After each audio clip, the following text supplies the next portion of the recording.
Hello. Welcome to So We're Watching That Right, a podcast where two lesbians bully each other for having the same taste in anime. I'm Becky, scientifically certified best girl. And I'm Val, everyone's favorite harem protagonist and today's stream host. Yes.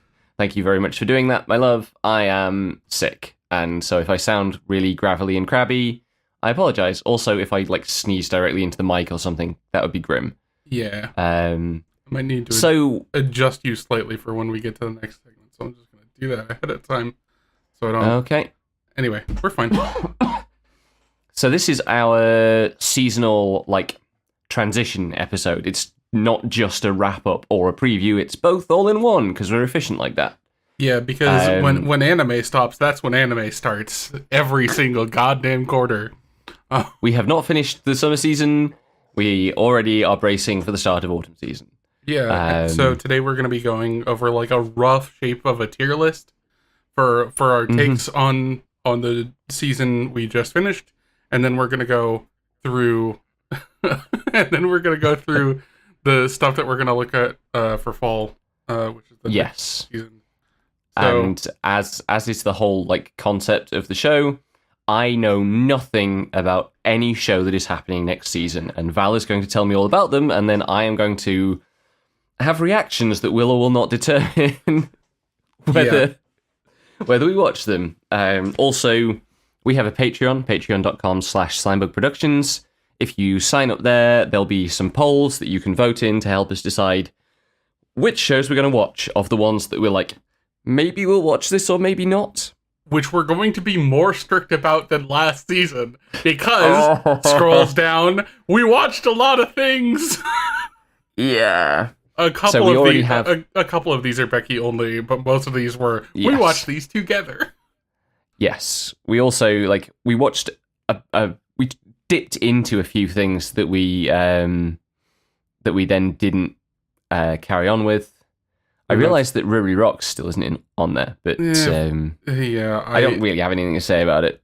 Yeah, it seemed like it was going to be really pretty, but yeah, only you watched that, and I'm sure it's good. The art sure is good, but noted Jervert Al Carter. Oh, shut up, you. Anyway, but yeah, all of these we gave an episode or 3. I guess we moved. We did one episode for Solo Camping, Deku no Magura, Televites, Hell Teacher Nube. Well, I guess that was 2 because 2 aired right at the same time. And Hotel and Humans. Yes. And Clevites was a double episode to start, which just felt so long. Yeah, it was really a slog. But yeah, we gave Nukitashi and Betrothed to My Sister's Ex, we gave a little bit longer. Yeah. I just realised another one that we forgot in the list of things that we did watch to the end. Chew High Lips. You are right. Hold on. Let me go make another fucking image because we forgot yet another show that ran short. And all of this stuff is a little bit disorganized because on Thursday evening I very sharply developed some sort of weird sinus / soft palate / throat infection. So I have been fucking out of it for a couple of days. Yeah, and I woke up early and then checked on whether we wanted to do a tier list late, and then it's fine. It's totally fine. I'm capable of fixing this. It is not a terribly difficult thing, and we are taking things easy today. Yes. This is not going to be edited in the typical way that our stuff is, because it's just going to be an archive of the stream with better audio. Yeah. So we're gonna take it easy, and I'm gonna save, and then I throw the Chew High Lips in there. Oh, good, it's her. Yes, her. The Chew High Lips. But yeah, We watched a lot of stuff this season.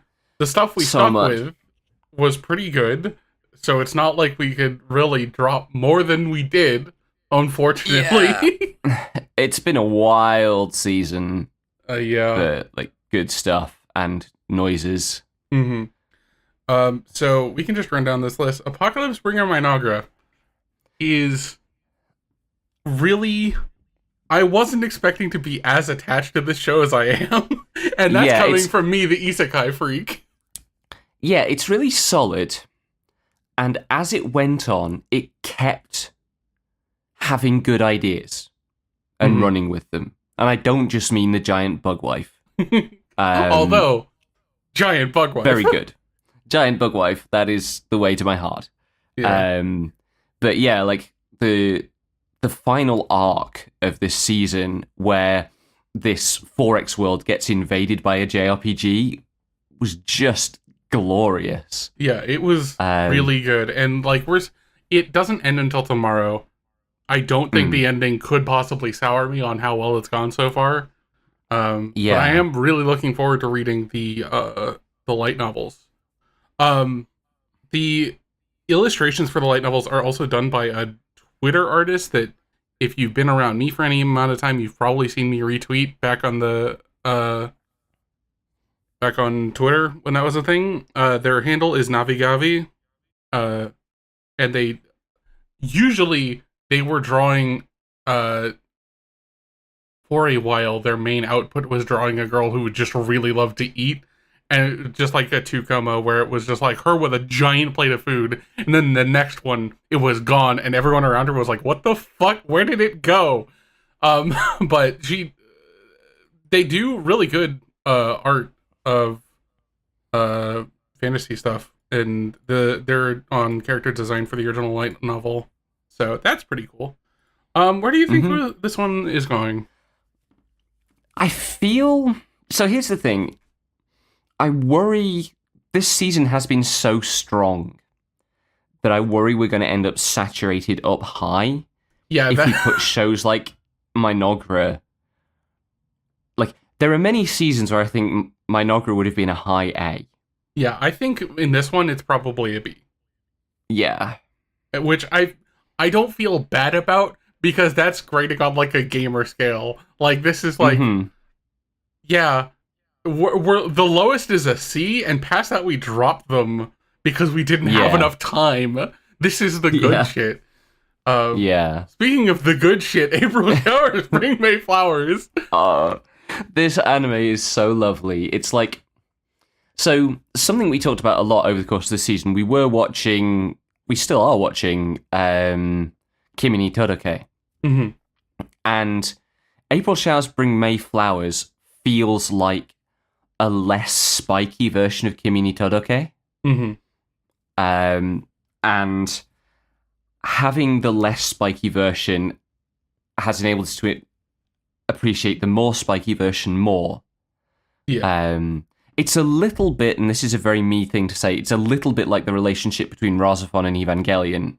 But I love both of those shows too.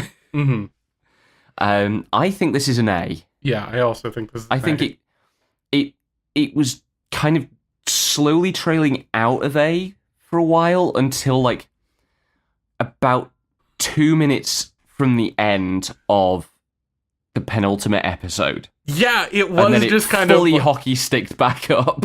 Yeah, it was really like, this is like cute, but like they need to do something to get this back on progress. And then they were like, anyway, here's progress. It's gonna punch you in the face about it.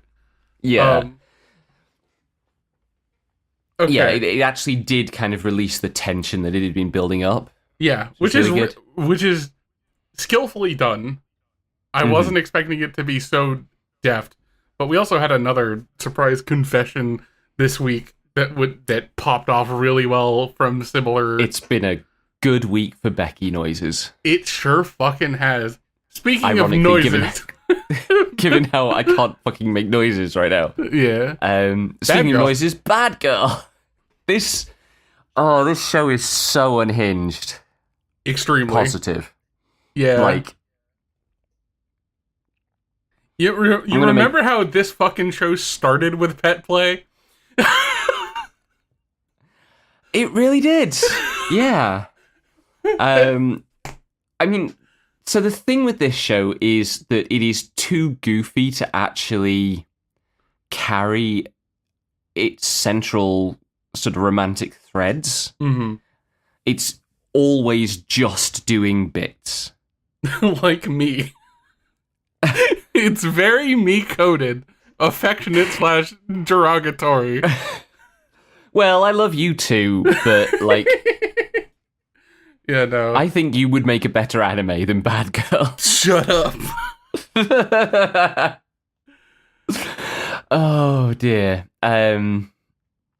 Watanabe Season 2. God, no. Season 2 is a different thing, and that's also going to destroy someone in this fucking call. Both of us, probably. Anyway, I think Bad Girl, by the same logic as Minogra, has to go in B tier. Mm-hmm. Even though you will... I guarantee you, if you watch this show with an open heart, you will be cackling constantly. Yeah. It's so funny. It is endlessly funny and full of extremely stupid bits that just, like, spawned more bits in real life because we kept posting about them, and our Discord is a nightmare. Hey, you can join our Discord. I don't know if I have the fucking link set up in the thing, but I will post the link. We have a link. Yeah. Oh my god. Bad Girl is Bit City, and the bits don't stop, and that's fine, but I would have loved a version of this show that did actually have the romantic arc. It is always spinning its wheels in order to do more bits. Which is how I lived until about 3 years ago. Bit City is anybody on a date with Val. Yeah, somehow people put up with that. I don't get it. I love your bits. Hey, careful, we're on Twitch. This is what it's like every single fucking time. Anyway. Speaking of careful, we're on Twitch. Cheer high lips. The actual porn show this season. Yeah. Which had one really good episode. Yes. And a handful of kind of fun episodes, and then was, it's a 4-minute an episode porn anime that aired at like 2 a.m. on a porn channel. That is focused on a really specific niche, which is what if you fucked a married woman? Yes. It's fine, but like the boy really should have eaten at least one of these women out at some point. Yeah, the best episode is when he gets fucking domed, so... Yes. By a tanuki? Yeah. If I had a nickel for every time a tanuki showed up this season, I'd have at least 2. Which is goofy. But, you know, whatever. Anyway, cultural exchange with the Game Center girl. Complete kind of change in demographic and tone. Absolutely. This one's cute. It's very adorable. Cute. Like, I want to put it in A. See, I think that... No,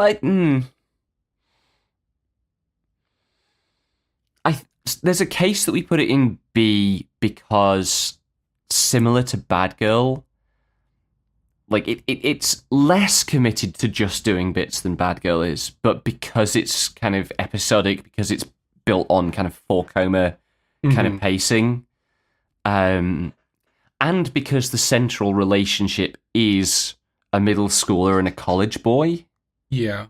The age gap is a little problematic here, but it is like a really cute series despite that. Yeah. I feel, in some ways, I feel like, because we haven't seen the last episode of this, because it's not going to be available till tomorrow, I feel like my opinion on it might swerve drastically one way or the other, depending what happens in that last episode. Yeah, that's fair. I think it's hovering between A and B, And how about we put it at the top of B for now, and depending how things are balanced by the end of the stream, we might promote it. Yeah. Speaking of balance, dealing with Mikadono sisters is a breeze. Is I think my first very easy S. What has this show got to do with balance? I'm going to balance out this chart by giving it an S. I think that's fair. I think it is, like, up there. It is. So they lay out the groundwork for the premise immediately, and then all three of the sisters get turbo cooked in different ways over the course of the show. Yeah. And yeah, I've read ahead in the manga because I was just like, I need to see where this is going. And now I'm like, I got to the point where all of them know that they're in love with him and are trying to set up trial dates so that they can go on dates with him while doing other stuff. And I'm just like, ooh, good, but also stressful. And also, this is the show that gave me the purple Rin Penrose ammo, which is funny as hell. Shut up! Monster. That's menace. me. You're I'm the monster sick. fucker. You're not allowed to bully me. Has that excuse worked from me ever? Come on now. No, but I deserve better considerate. No, anyway, like, just taking this as the anime, it manages to. I'm fucking gonna say that it is balanced. Actually, that's annoying. It manages to balance really well, being an extravagant, goofy comedy with heart. It's got so much heart. We disagree on this. I kind of feel that I don't want it to be a romance. Because Yu goes into this saying what he wants is to form a family with the sisters. And I would love to see that play out. See, I think there is room for both his desire for family and as the manga hits, eventually desire for a partner to make sure that his mom in heaven knows that he's doing all right. Because yeah, as Reach points out, what is a polycule if not a family?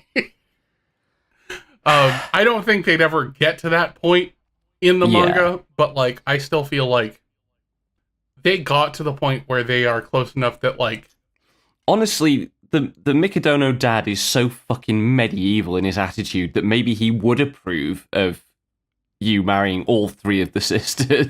I mean, only if he can prove himself. But like, there's a scene where they go to dinner with their dad, and all three of them go, "Nope, we need this boy. He's really important to us." And they say it all in sync, and it's just like the hive mind moments are so good. Yeah, it's really when they funny. all have, especially when it's blushing.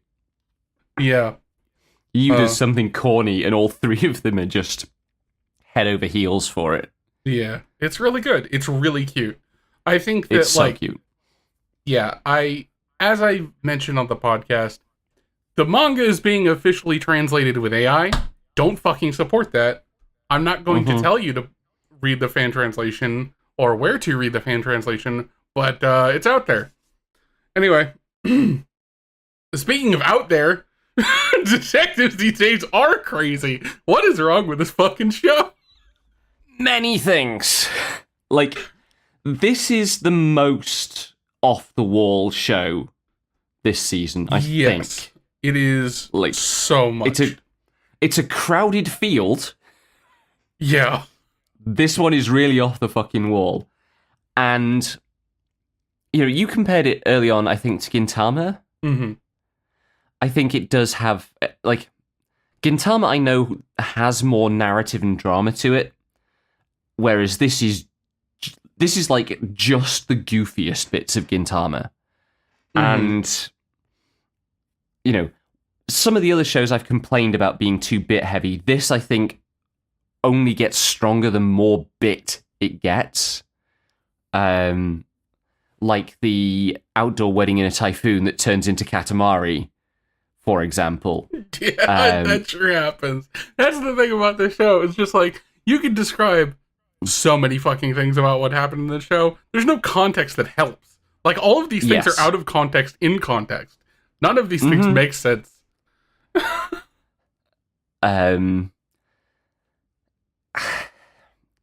I don't want to put it higher than B. I was going to say B is probably about where I'd put it on like a really on a good episode. Which is not a problem with it. I just think that like dealing with it every week kind of wore me out. Yeah, it's more. This one is more to my speed than yours, I think. Mm-hmm. Just because I was going to reserve this for talking about a different show, but like we are, I think it's fair to say, fairly opposed to like the use of anime as an adjective, right? Yeah, that's so anime, or that's anime bullshit, like weird Japan prejudice kind of thing. But it has to be said that if we could find a better linguistic framing for that, I think the zaniness that, you know, has become stereotypically associated with Japanese media is something that I really appreciate. Mm-hmm. I appreciate it too. It's just like, usually I want it tempered by something else. And this is the raw shit. This is uncut. Yeah. I that might be the difference, is that I am more happy for it to just be absurd bits. Mm-hmm. Whereas, and I don't necessarily, I'm a little less favourable towards stuff that sits in the middle. Yeah. Hence my being a little colder on Mikadono and Bad Girl, maybe, than you. I want things to be clearly one or other side of that line. We have different kinds of autism. It's fine. Yeah. Anyway, low B. I mean, I think there's a case that this is a high C, given the grading on a curve. Mm-hmm. Yeah, maybe. I think it has to be, actually. Yeah, I'm fine with that. Fragrant flower blooms with dignity.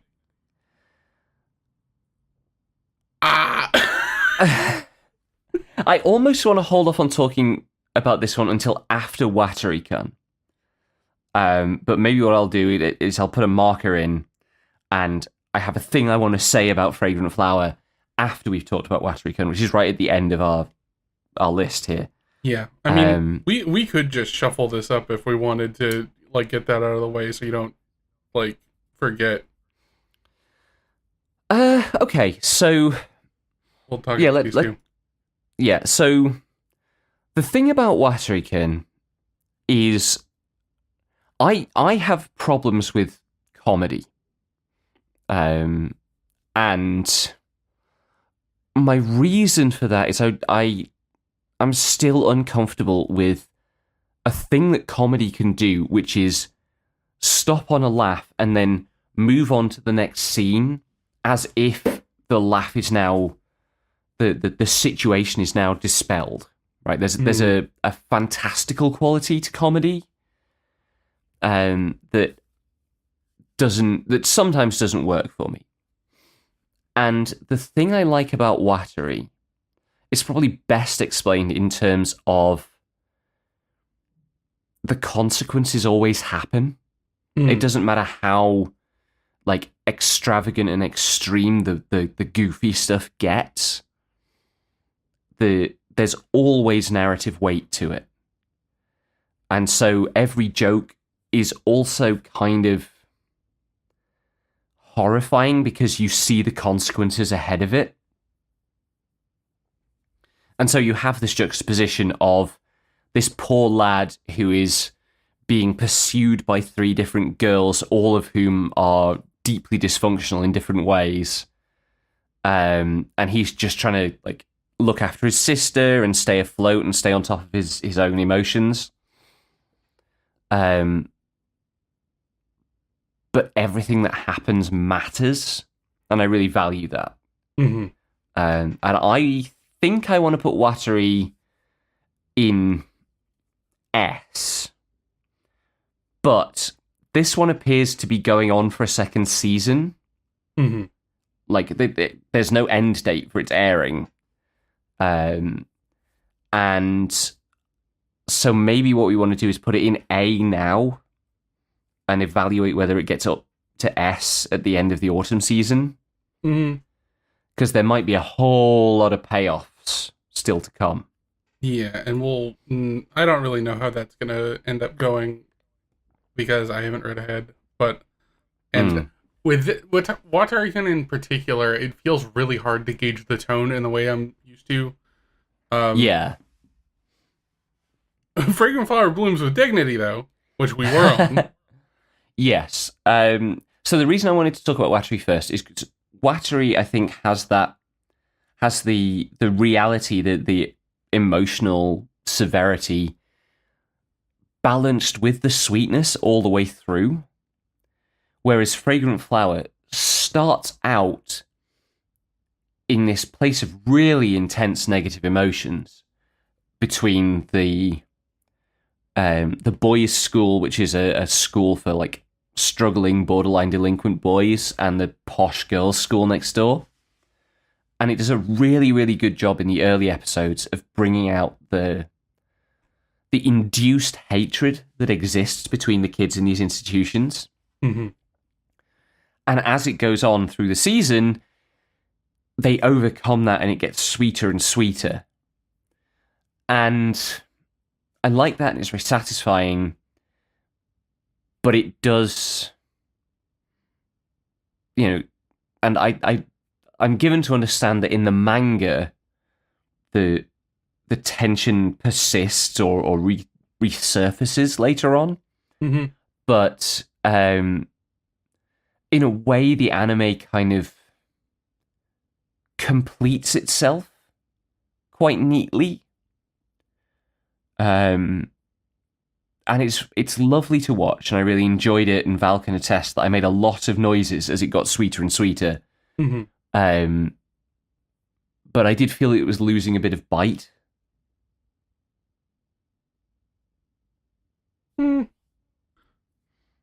I think this is like the culmination of the first arc where they actually end up getting together. So it's definitely like feeling like it's completing, like, an arc that then it will bring tension back up when it starts a new one. And I don't know whether we're going to get a season 2. But like that I feel like that's just an arc problem, not a specific to the show as a whole. Yeah, thing. maybe. I don't know. Do you think it's an S? I mean, I think it's an S. I'm also like, I'm going to read the shit out of this manga once I have any free time. So I'm going to be different than you, who is probably... Well, I do also want to read it, is the thing. I'm happy to put it in an S. Mm-hmm. Karuko is just too fucking cute. So is Rintaro. Yeah, they're really sweet. So is Subaru. Yeah. She's more hot than cute, but... She's also cute. You can't look at how happy she was to get donuts in the most recent episode and not think she's cute. Harmony of Mifu, which is one that I watched and you didn't. And this show made me cry in the right places, made me feel uplifted in the right places, made me hate a hot bitch in the right places. I think it's a really powerful story about music, and I love that. It's also, I said this when it started, it's like if somebody tried to make Bocce the Rock, but without any of the, like, unrealistic animation choices. Which was weird at first, but did give it a power of its own. When instead of, like, producing a goofy smear, you had to actually look at these girls being deeply vulnerable human beings. It's got some really good goofy moments, like the streamer who attempts to cross the 1,000-degree metal ball with Mentos and Coke. God. And who later shows up at school with a boomerang and just runs around with a boomerang for a scene. I love her so much. Creeper.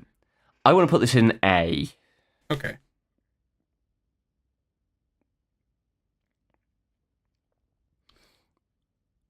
Any further thoughts, or shall we move on to another easy S? My Dress Up Darling S2 is an easy S, absolutely. This is just all the gender, all the good vibes, absolutely maddening ending to the season. Yeah. Where's season 3, motherfuckers? Come on. I can't wait to hear some of the noise Amelie is going to have to make. But yeah, it's really cute. I think you really thought it was going in a different direction with a lot of the gender stuff that just happens to be off to the side of the, plot. But it's still really good. I was really hoping it would pay off the gender stuff with some stuff that it was probably never going to. Mm-hmm. But I kept thinking up ways that it might, all of which were really tantalizing. And if I was braver, I'd just write them as fanfic. Mm-hmm. But I don't know that I want to wade into that pool. But yeah, it was just joyful, just wonderful. Secrets of the Silent Witch. I don't think I was expecting to love the show as much as I'm currently fond of it. But it is really, really strong, actually. Mm-hmm. When we say it's been a good season, it's been a good season. Yeah. This one's really sweet. It goes to some unexpected places. It is never constrained by its genre. Partly because it's just usually operating in two genres at once, at least. Mm-hmm. It has, this is one that is a treat for, smear lovers. Yeah. Because Monica, when Monica has the anxiety, oh man, her ahoge goes mad. Yeah. And also she makes a bunch of different funny faces. And noises. Yeah, it's really good if you want to... That's really mean to say, but it is a good anime to watch if you want to have a cute anime girl having a panic attack most episodes. Yeah. Except when she is called upon to do actual witch shit, when she turns into a total badass in a really satisfying way. Also, she is so comically tiny. Yes. But no, it's a real good time. Yeah, I think I'm leaning A. I'm leaning A, yeah. I'm gonna end up reading the light novels. Yeah. I think, or at least putting them on the pile. It's really good. I am looking forward to you reading the light novels of this. Yeah. Next up is See You Tomorrow at the Food Court. Easy ass. Yeah. It's really good.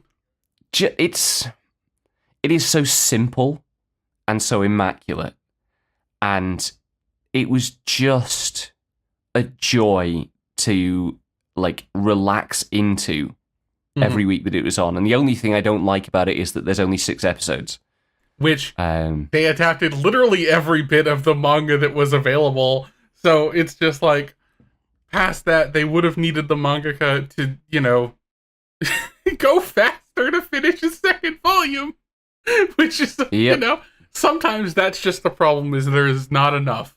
We'll hope for season 2, which we will also lament being 6 episodes. Yeah. The summer Hikaru died. This is a hell of a show. It's very, very different from everything else we've watched, I think, this season. It has different ambitions, I would say, is the thing that really sets it apart. Mm-hmm. It is an achingly potent gay love story. It's a Yeah. deeply compelling horror. The reveals that have started to come out over the last couple of episodes have genuinely been harrowing. And we just found out that it's getting a second season. Yeah, because the first season ended, so we got news at the end. We'll find out what happens in that last episode after the stream, maybe, question mark. I don't know if Becky's going to feel up to it, but we'll get around to it tomorrow if not. Yeah. I think high A.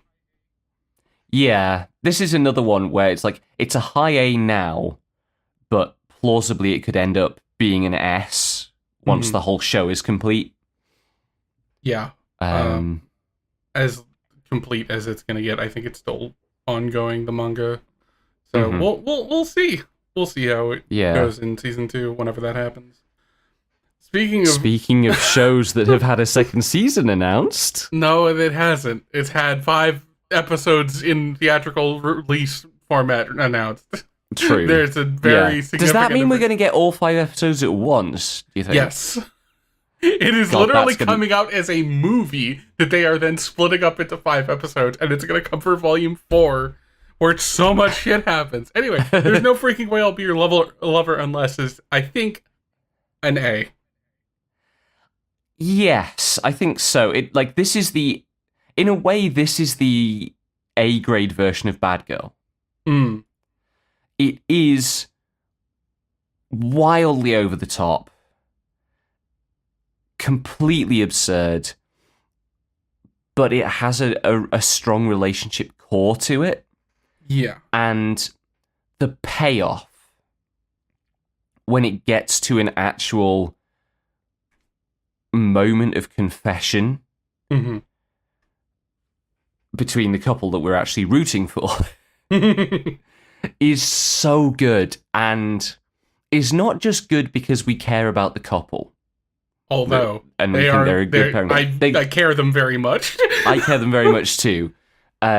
It's also great because of how it fits in the goofy shit in the same moment. Like,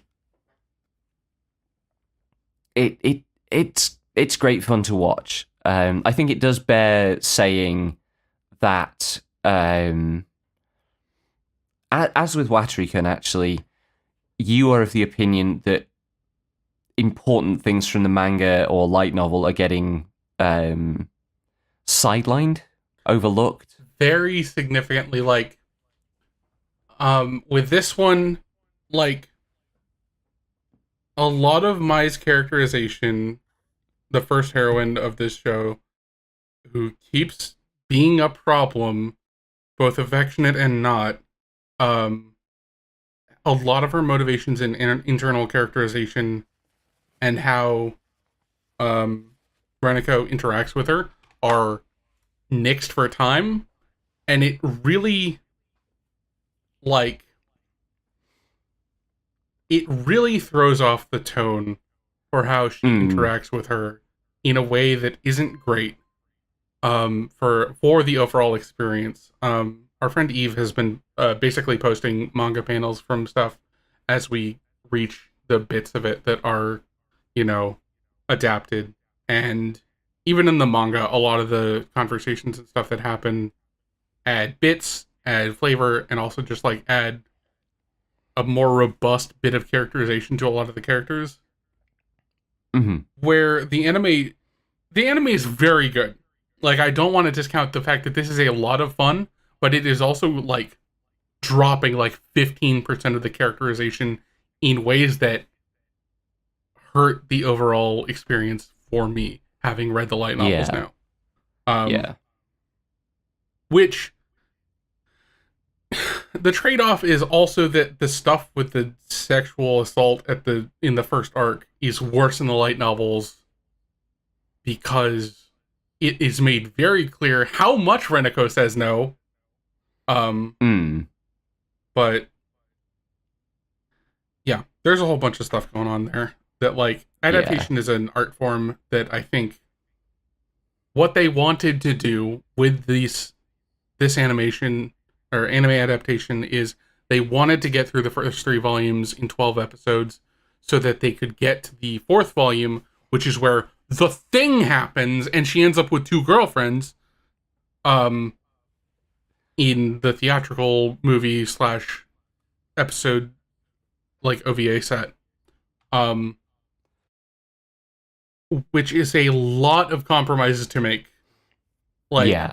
Eve, when she saw the trailer for the anime, heard a line that was just like, how the fuck are they going to get to this in 1 season? And the answer is, they're not. They are really crunching this story.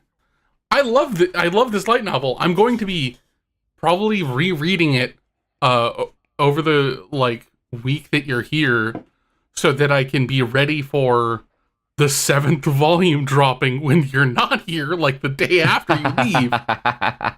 Because so much shit is happening in this light novel that it's really just... It's good. It's really good. It's probably one of my favorite light novels out there. Genuine lesbian harem bullshit going on. I enjoy that. But also, the anime needed some more time to cook. And it's not... like, if they split up the thing into season 1 of the anime was like volume 1 and 2, probably could have helped, but they probably didn't know that if they were going to get a season 2, and they wanted to get to the thing at the end of volume 4. So the problem is capitalism. Capitalism is ruining my Yuri harem light novel adaptation. Well, no, in this case, I don't think it is just capitalism. It is also that making anime, even not under capitalism, would be an enormous amount of work. Yes. I am being glib about this, but yes, there are definitely pressures that make this a worse problem. Yeah. I still think the show is very worth watching, but keep in mind that you will be missing a lot of little moments that add to a lot of, really significant character development and understanding. It is still very cute. Mm-hmm. But, and very funny. Yeah. Turkey. What the fuck is up with this one? So this is where I was originally going to make that point about quote unquote anime bullshit. This show, probably week to week, did more swerving than I've ever seen in a show that still managed to carry off its dramatic and character arcs. Mm-hmm. Like, it is wild how well this show pays itself off for a show that starts out as a cute, 5 girls in a club at school anime, becomes a time travel story, plays out a bunch of wild twists through what they do in the past, and is haunted by the great glowy lane sweeper in the sky that summons people to travel through time. It never gets less dumb the more you say it. It really doesn't. A girl takes a boulder the size of her head and skips it across the water like a Dam Busters bomb in the middle of this show. And it's barely commented on.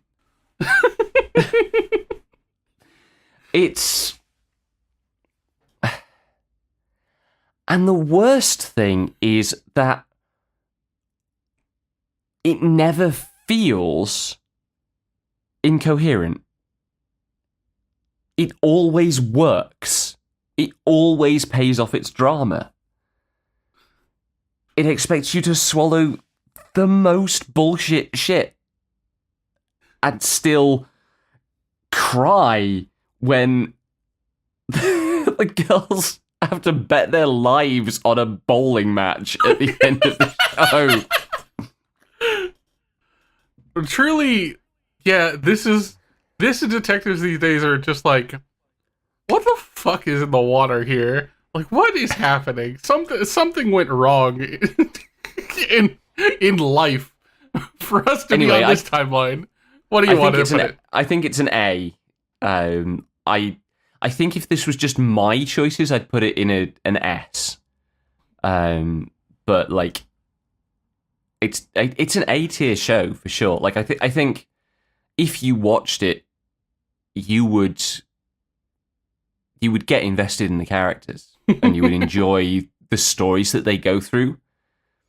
And we will talk about how it ends on Monday in the regular episode. Good. Anyway, because that final episode, it's not over being bullshit. Of course it's not. Anyway, With You in the Rain. This is a teddy bear of a show. Yeah. It's just really nice to bury your face in it and flop. Mm-hmm.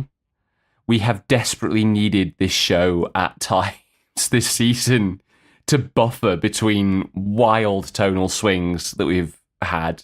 Mm-hmm. Or just to give us like decompression time after one of the wilder shows. Yeah. I think I'm leaning B. Yeah, like it was valuable decompression time, but also by the end of every episode, I'm like, okay, I'm glad we're done watching that so we can get back to other stuff. Breaks are important, but I think what I wanted was the same amount of animation, but broken up into like a year's worth of 5-minute episodes. Because it is very 4-coma sketchy. It's 4-coma sketchy with really low energy, which is hard to sustain for 20 minutes at a time. Yeah. Which is, I think, my main issue with it. Yeah. This is our tier list. It was a good season. It was a good season. Many of these shows would be higher up if in other the season seasons had not been so dense with even better things. Yep. Half the things that we put in A are only not in S because we had to hold the S tier for really, truly great shows. Yeah. And even some of the ones that we dropped would have been B or C tier. Yeah, like, I think in a different season, Betrothed to My Sister's Ex might have hit different, or we might at least have seen the Orientalism through to the conclusion. Yeah. And, like, Deki no Mogura looked really interesting. It was just... We didn't have time. Yeah, it was really hard to buy into. And, like, Clever Test might have gotten funny. Mm-hmm. I don't know. Like, Clever Test was really hard to judge after watching 50 minutes of it just doing serious fantasy drama stuff. Yeah. Which did not feel like it was going to be the overall pitch. Yeah. Which I was going to give Clever Test more time, but I haven't had the focus to work on anime stuff when it's not with my wife. So, yeah, I didn't follow through on many more episodes of I will find the name of these fucking shows. The Shahiro and the Assassin Princesses and Scooped Up by an S-Rank Adventurer. Both of which were up my alley, and I enjoyed the episodes I did watch. I just had other stuff going on. Yeah. Okay. So that was summer season. It sure fucking was. Tell me about the autumn. Oh, boy. Okay. Yeah, so this is the I say this is the meat of the episode at 51 minutes into the stream. This is the bit that's the founding concept of the podcast. It sure fucking is. We have a lot of shows to look at. And we'll be looking at the descriptions of all of them. And compilation film for Girls Man Cry. That'll be fun for you. I don't think they're going to add anything new, but they've said that they are adding some new stuff. Well, both of them are coming out in the next 2 months, so good grief. Okay. So last time we were gonna like mark these as watching if we were watching them together, and maybe watching if I was gonna watch them. What we're gonna do this time is, since I'm realizing I don't have the fucking energy to watch stuff on my own as much as I used to, we're gonna go. Oh, that's behind the chat. Anyway, on these we can mark them as watching or maybe watching, and if we mark them as not watching, it just vanishes because I think I have that setting on. Yes. Anyway, cool. It's already changed. This was marked as October 2025, and now it's saying episode 2 airing in 4 days. Oh boy. Anyway, so we're gonna mark stuff that we are definitely gonna watch together, or at least trial together. With watching, and then stuff that we're gonna leave up to a poll as maybe watching. Remember that you can support us on Patreon at $5 a month. If you do, you'll gain access to the ability to vote on these polls and influence what we're going to be watching. So, let's go. Dusk beyond the end of the world. When growing tensions around AI spark civil unrest, Akira is caught in the crossfire when he protects his girlfriend from an assassin's bullet. Hundreds of years later, he awakens from cryogenic sleep to an unfamiliar world. As he struggles to come to terms with his new reality, he bonds with an android called Yugure, who bears an uncanny resemblance to his girlfriend. Now he must ask himself what love means in a world where technology has changed the very fabric of society. This is an original. Oh man. So there's no there's no real telling where this is gonna go, unfortunately. I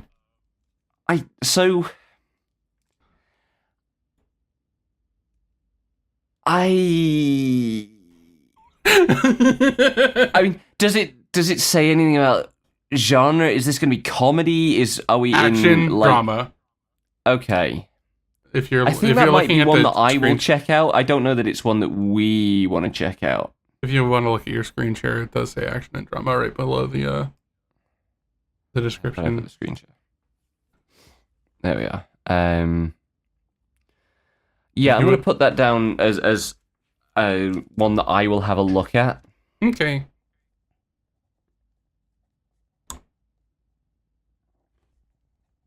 All right. Are we ready for the next one? Uh-huh. Yep. Okay. Yano-kun's Ordinary Days. Kyoko Yoshida is an overanxious class representative who can't help but worry about Tsuyoshi Yano, who sits beside her. Tsuyoshi comes to school covered in bruises, and as Kyoko tends to him day after day, the two draw closer.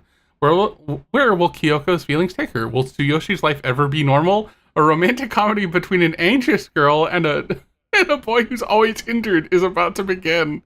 So we're watching that, right? Yeah. A star brighter than the sun. Sai That rings a bell. Iwata, a slightly tougher than average girl, falls for the gentle smile of Koki Kamishiro, a delicate boy back in elementary school. By the time they enter junior high school, Koki has grown into a charming and popular teen who now feels out of reach. When they are assigned to the sports festival committee together, Sai's long-hidden first love begins to stir once more. We definitely have to give that a try. Yeah, I think we'll mark that as watching for now. Bukiona Senpai, or the my awkward senpai. So we're watching that, right? Yeah, probably. Kanoa Senpai is considered many things, but Smooth is definitely not one of them. And then she meets Kamigawa, her new kohai. He's cute, a little nerdy, and easy to talk to. How will this awkward senpai be able to handle these new feelings? Yeah, we're watching that. Yeah. We're not watching a sequel, so I'll hide that. Let's play. Are we watching a Let's Play? Let's find out. Samara Sam Young is a developer in Los Angeles who's about to achieve her dreams with her first video game, Ruminate. That is until a popular streamer gives the game a scathing review. Even worse, Sam finds out the troublesome critic is now her new neighbor. Get lost in a comedic, romantic, and all-too-real story about gaming, memes, and social anxiety. Come for the plot, stay for the doggo. So we're watching that, right? You had me until the last line. I was just like, oh god. Okay. Pass the monster meat, milady. Any proper noble lady must cultivate refined taste, and Lady Belfiera's delicacy of choice is monsters. Unfortunately, society frowns upon such unladylike cravings and brands her the voracious villainess. At a banquet, she's attacked by a monster, only to be saved by the feared blood-mad Duke. He's brutal, mysterious, and charming. Could he be the one to appreciate her monstrous appetite? Look, we have two options. Either we watch this or I watch this. Listen, the and it is up show to is you literally... which it is up to you which of those options you think is going to result in more opportunities for you to razz me about Vor. Girl, the next show is going to give me more than enough. This monster wants to eat me. In that case, I will put Past the Monster Meet Me Lady in the me watch category, not the us watch category. Okay. I've come to eat you. So softly utters the mermaid Shiori as she emerges from the sea and takes high school girl Hinako by the hand. Hinako lives alone in a town by the sea and possesses an unusually delicious body that is irresistible to nearby monsters. To ensure that she matures to the best condition, Shiori seeks to protect Hinako, so that someday she can devour every piece of her. What will become of Hinako's feelings if this looming unjust death closes in on her? Drama horror. Yeah. So we're watching that, right? I guess we're watching that. It's Yuri. The summer Hinako died. Okay. How would you improve the summer Hikaru died, Becky? I would make them girls. Well, we're watching it. Yeah, apparently. Anyway, my gift level 9999 unlimited gacha backstabbed in a backwater dungeon. I'm out for revenge. So I'm going to pull up the full title of this light novel. Backstabbed in a backwater dungeon, my trusted companions tried to kill me, but thanks to the gift of an unlimited gacha, I got level 9999 friends and am out for revenge on my former party members and the world. That is a title and a half. This is a title and a half that was literally so big that I couldn't edit the file's names down to something more reasonable without moving it to the root of my hard drive, because it was too many fucking characters for Windows to handle. Anyway.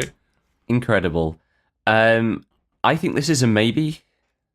Yeah. I think this is to put it up to a vote. Yeah. Let me read the synopsis.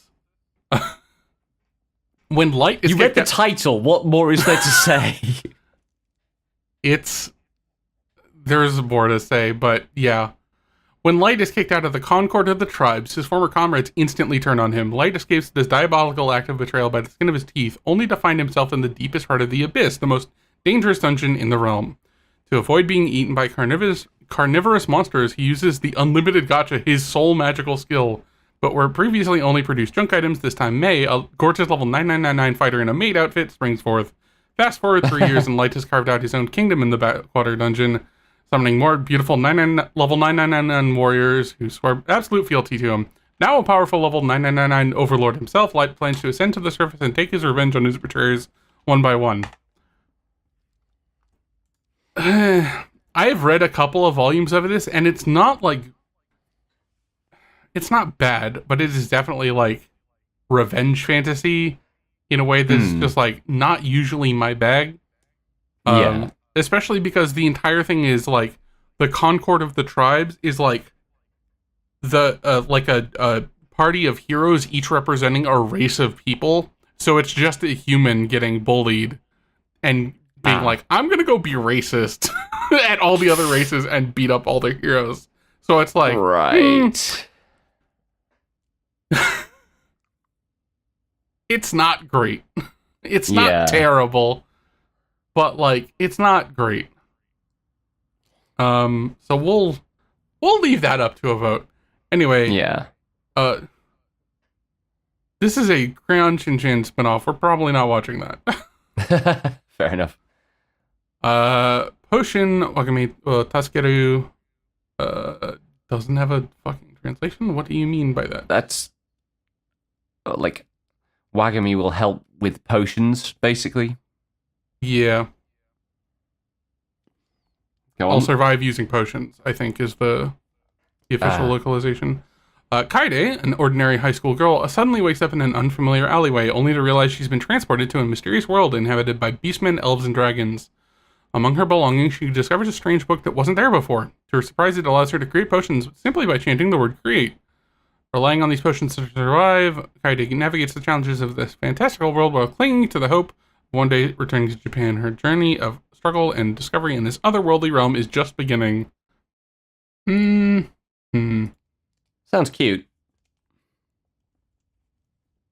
Yeah, well, Put it on a maybe. Put it on a maybe. Shabake. The time is Edo. Ichitaro, the young master of Nagasakiya, one of the largest stores in Nihonbashi, has been in poor health since his birth and is unable to go outside. Ichitaro is always protected by spirits such as Shirosawa and Inugami who serve him. One night, Ichitaro sneaks out when no one is looking and witnesses a murder. From that day on, bizarre murders begin to occur one after another in Edo. With the help of the spirits, the search for Ichitaro's culprit begins. I don't know. I might give it a look. Yeah. We could put it to a vote. Yeah. That's fine.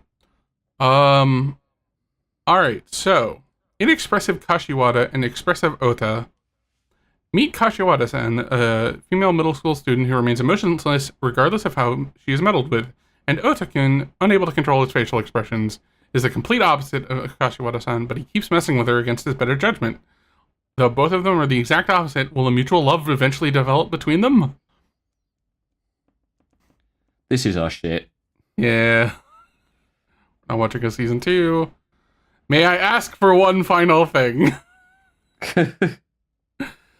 Scarlet has put up with her fiancé's bullying long enough. Not only is second Prince Kyle arrogant and crude, but he suddenly called off their engagement during a ball. And if things couldn't get any worse, he then accuses her of a crime she never committed. Fueled by betrayal, Scarlet unleashes her rage, giving the prince and his nobles a beatdown they'll never forget. We've got to at least try it. Yeah, we'll throw that on there. We're not watching My Hero Academia.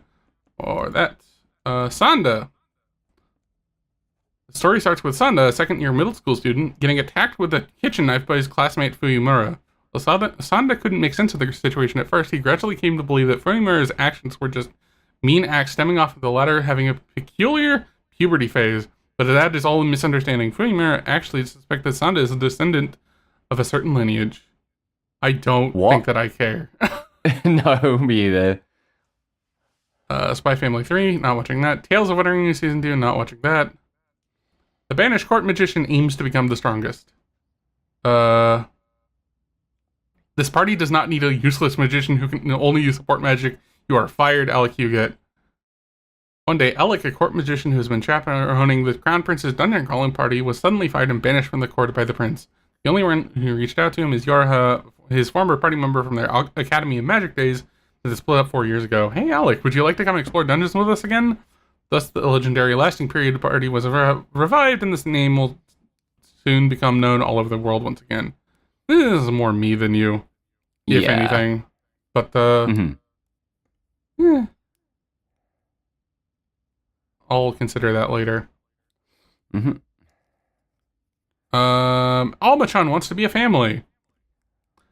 A body that combines the appearance of an adorable young girl with overwhelming combat efficiency, an AI with intelligence and decision-making skills that surpass human capabilities, the perfect autonomous robot. Alma was created by the overlooked young genius scientists Enji and Suzume, whose brilliance should have been recognized by the world. Alma calls Enji and Suzume father and mother, which leaves them both completely flustered. Regardless, the three begin a life together as a family in order to nurture Alma's powerful AI and help her evolve into the ultimate robot. Alma's curiosity has no limits as everything she sees and touches is new to her. Mama keeps Enji and Suzume on their toes with her unmatched learning capabilities and unstoppable energy as she explores the bigger world. A brand new kind of family comedy begins. Oh, I really want to watch this. Yeah. Like, you had me at flustered. You do love people getting flustered. I do. Anyway, Dad is a hero, Mom is a spirit, I'm a reincarnator. Go on. Ellen, an 8-year-old girl and half spirit, once lived as a scientist. That's my sister's name. Once lived as a scientist in modern-day Japan. Now she's been reincarnated into a new family. Ravel, her father and the kingdom's legendary hero, and Origin, her mother and the Queen of Spirits. On top of that, Ellen herself has the power to manipulate chemical elements, but Ellen's power is enough to protect their family's happiness. Oh, God. How do you feel about this one? I think we should put it to a vote. That's fair. We're not watching Digimon. We're not watching Kingdom Season 6. Mechanical Marie. At last, she's complete. This is Marie, a robot maid. Marie, a former legendary martial artist, now conceals her identity as a human and starts working as a, quote, robot in the mansion of Arthur, heir to a conglomerate that despises humans. Her human identity must remain hidden, because one slip-up and she's dead. Her naturally emotionless demeanor helps her to maintain her robot disguise and flawlessly perform her duties, all while struggling to protect Arthur from assassins sent to take his life. She lives each day on the edge with her heart racing because Arthur is head over heels for Marie, and her human identity is nearly exposed. A maid pretending to be a robot ex a young heir who hates humans. Get ready for a heartwarming comedy that'll make you laugh and cry. What began as a lie between master and maid blossoms into a love neither of them saw coming. I think this is our shit. Yeah. And speaking of, I think this is our shit. The fuck me running, dude. Fuck. Anyway. My friend's little sister has it in for me. If a girl teases you, that means she likes you. Unfortunately, Akitaro knows from experience that isn't the case, because every girl he interacts with shows him nothing but scorn, and he's not scored a single date from it. Luckily, he's more concerned with securing a spot for him and his game development buddies in his uncle's business. But when his uncle throws him a condition that involves playing the part of his daughter's boyfriend, Akitaro has no choice but to take it. What will his best friend's sister, Iroha, who bullies him relentlessly, think of the news? So we're watching that, right? That's the only one that we've known all along that we're watching. Yeah. Oh, God. I read like 10 volumes of this fucking light novel, and the anime has been like hanging over the seasonal, like, oh, this got announced since like 2020. Mm-hmm. It's just like, fuck, dude. Why'd it have to be right after we started our podcast? Bastard. Anyway, Cyviz, The Sound of Heroes. Cyviz is a co-ed music group led by Yosuke, shaking up the global music scene with their unmatched vocals and performances. They are actually heroes in disguise, however, battling against a mysterious force threatening to destroy the world. They gather energy through live performances and convert audience energy into combat power. The battles appear to be ordinary concerts to the public, so their identity remains a secret. That might be a me show. Yeah, I don't think it's a me show. I'll give it a look. Yeah. Touring after the apocalypse. Like, most of them appear to be boys, so... It did say co-ed. Yeah. There are 2.5. I don't know what their gender is. Probably a boy. Yeah. One of them's purple, so I guess I'll get shot at a few times this season. Mm-hmm. Touring after the apocalypse. 2 young girls, Yoko and Irie, travel through an empty post-apocalyptic world. They photograph the scenery of famous places all to themselves and camp out in towns full of nature. The 2 of them ride and travel on a Sero off-road motorbike together, experiencing a never-before-felt freedom in travel with no traffic and no traffic lights.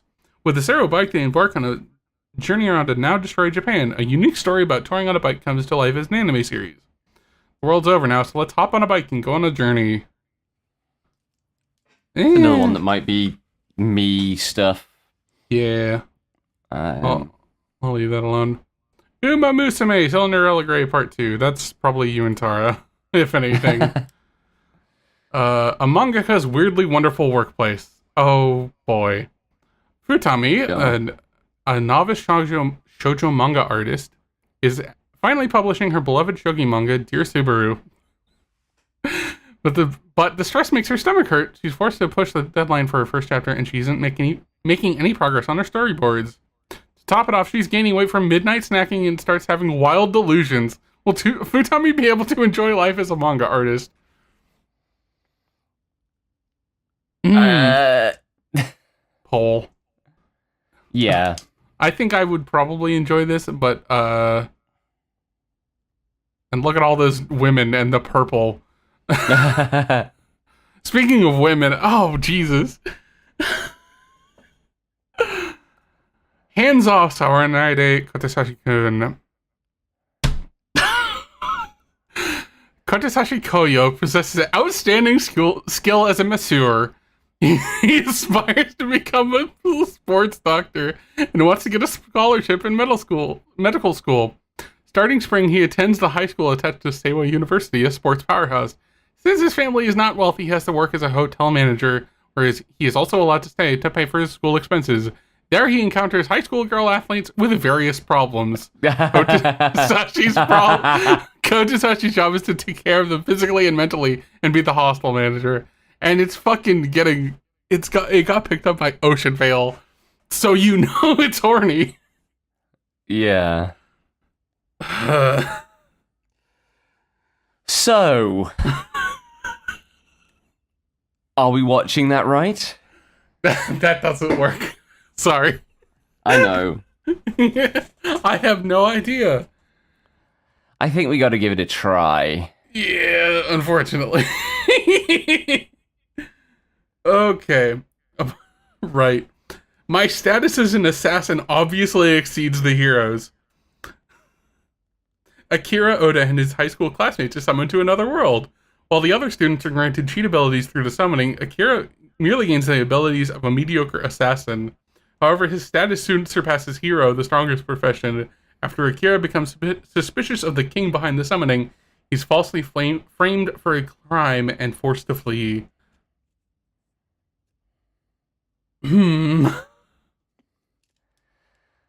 That sounds more your stuff. Yeah, I think I do have the light novel, which I've been looking at, so I will probably give it a look for me. Plus size misadventures in love. Yumiko is a quiet, downcast office worker weighed down by crippling insecurities and self-loathing until a sudden accident leaves her with amnesia and a sparkling new personality. Her dramatic transformation baffles everyone around her, but with a new zest for life and unshakable confidence, Yumiko is ready to tackle anything: love, work, friendship, and maybe even attempted murder mystery.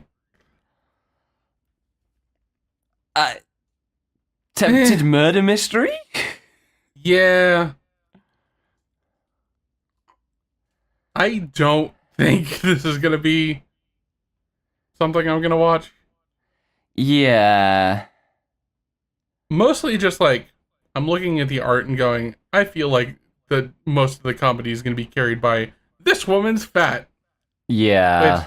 Which, not great. Yeah, that thumbnail is not not doing her any favors, or this yeah, not filling me with confidence. 2200 in Neko no Kuni Nippon takes place in the year 2200, where Japan has become a land of cats as the human population's birth rate has declined. In this future world, cats can talk, learn, and work. The story follows a high school girl and her argumentative cat. What? We have to put that in the poll. Yeah, what the fuck? Oh, another light novel one. Chitose is in the ramune bottle.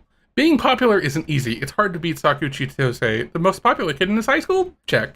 An ironclad reputation that can weather even vicious online attacks? Check. A group of friends as attractive on the outside as they are inside? Check. But when a teacher asks for his help bringing back a student who's been shut away in his room for months, Saku's perfect world will never be the same. What is this? Some kind of normie harem story? Say the line, dear. So we're watching that, right? Yeah. The thing that I know about this one is specifically the guy he has to try and convince to come back to school is like his number one fucking hater. Which Okay, yeah. Gintama, nope. Nope. Campfire cooking, that's a me. Ninja versus Gokudo. The ninja banish evil from the shadows. The Gokudo gather lonely outcasts and commit crimes. The grudge they forged centuries ago is rekindled in the present day. The ninja Shinoha meets Kiwami, a Gokudo with the face of a businessman. Unknowing of the other's identity, they bond over anime, but the war between ninja and Gokudo intensifies. Who will survive and who will perish, ninja or Gokudo? I'm not interested in that. Yeah. Okay, one dance. Kabuku Kotani is starting high school, and he plans to do what he's always done, go along with his friends, keep quiet, and not draw too much attention to himself. After all, it's hard enough to get by with a stutter like his, why make things worse by standing out from the crowd? But then he sees another first year, Hikari Wanda, dancing like no one is watching, or like she doesn't care who sees her. It makes Kabuku wonder, could he reach that same freedom? To find his way to Wanda, he does something he never thought he would. He joins the dance club. After all, every routine begins with a single step, right? Join Kabuku and Wanda as they freestyle their way to life and love. Huh. Poll? Poll. The dark history of the reincarnated villainess. Uh-oh. Kanoha Sato's dark fictional past becomes her reality when she's reincarnated as, Yana Magnolia, the villainess of her own adolescent fantasy. Oh, no! Now as a role she meticulously designed to be despicable, remembering every last detail is a matter of life and death, will she be able to rewrite her character's fate into something peaceful? Oh, no! We're watching that, right? Yeah. It's so fucked up to be like, oh yeah, I reincarnated into the villainess of my own fucking daydream. What the fuck? Nausea. This is a weird one, and I'm interested to see how it goes. The story of Nausea takes place on a ship drifting through space. Nausea is an enemy that disguises itself as human and attacks them. It is now on the spaceship, causing everyone on board to be suspicious of each other. The crew decides to vote on the most suspicious-looking person every day, put them into cold sleep. If the humans succeed in putting the Nausea to sleep, they'll win. On the other hand, if they don't, everyone on board is in danger. The right decision must be made.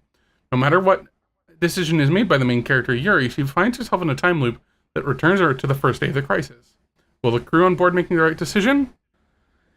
What is the secret behind the time loop? What secrets hide behind the faces of everyone on board? Nausea begins now, a story of looping, fleeting moments that feels like an eternity but passes by in an instant. Have a pleasant journey.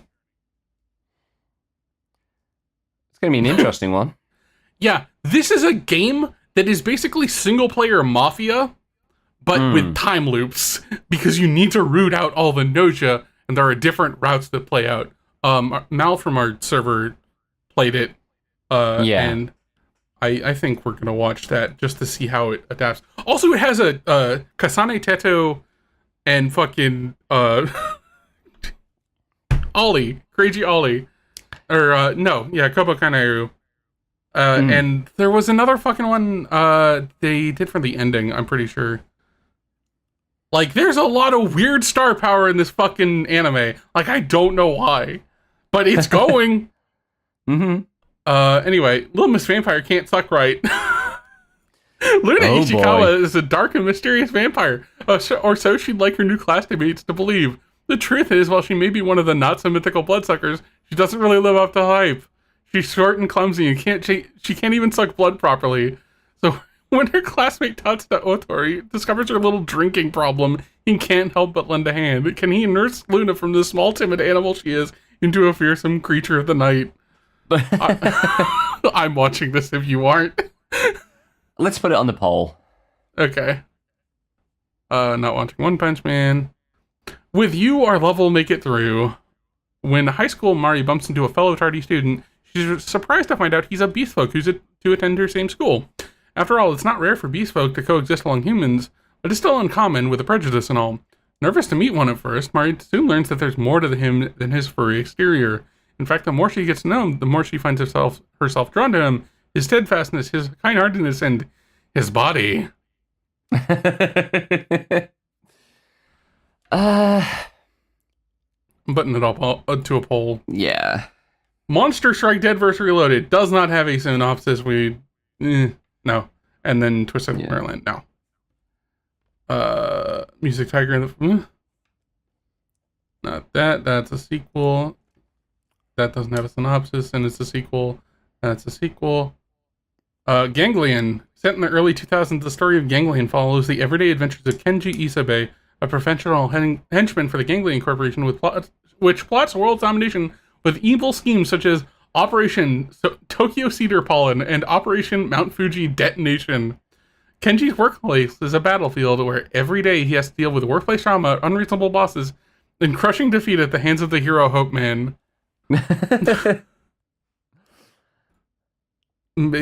I don't think so. Good bit, but I don't think it's for us. Yeah. We're not gonna... Vegetable and fruit trivia looks like fucking sensory baby videos, not quite ours. Yeah. Heika watashi wo wasarete kudasai. Marrying a cursed marquis changes her destiny. A superb romance of misunderstandings.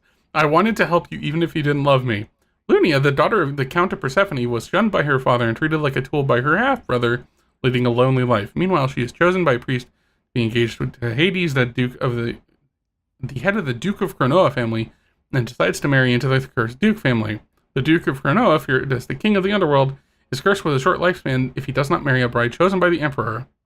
However, Hades tells Lunia he has no intention of loving her, and exists only to break the curse. In order to keep Hades alive, Lunia deceived him and spent the night with him, and then disappeared without realizing that she was pregnant with his child. 7 years later, Hades somehow managed to find Lunia and tried to take her back with a child. No. No. And Isekai Quartet now. Yeah. So, I think I wrote all of those down. 1, 2, 3, 4, 5, 6, 7, 8, 9, 10, 11, 12, 13, 14. So we're watching that right. And then several 1, more. 2, 3, 4, 5, 6, 7, 8, 9 on the poll. Help. Why does anime do this to again. us? It's happening again. Yeah, unfortunately, it's just anime is good. I know people are like, oh, you know how most anime is shit? God damn. Lighten up a little and watch more things. Yeah. And the reason they're doing more One Punch Man is because it prints money. Yeah.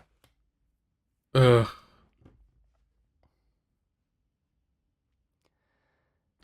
Anyway. Yep, we can wrap up whenever. We're Oh, trying! We're trying, Mom! God damn you. It's not like we're not trying. This is toned down. Anyway. Yeah, let me find the outro text. I forgot that I would need that. It's fine. We're slow. We're easy. Yeah.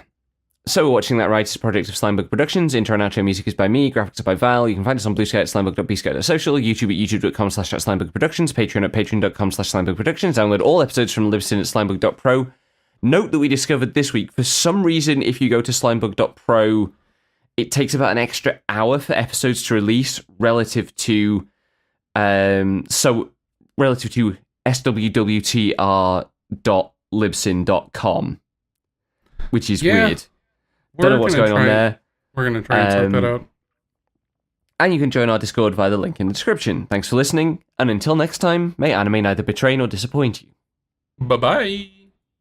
Bye.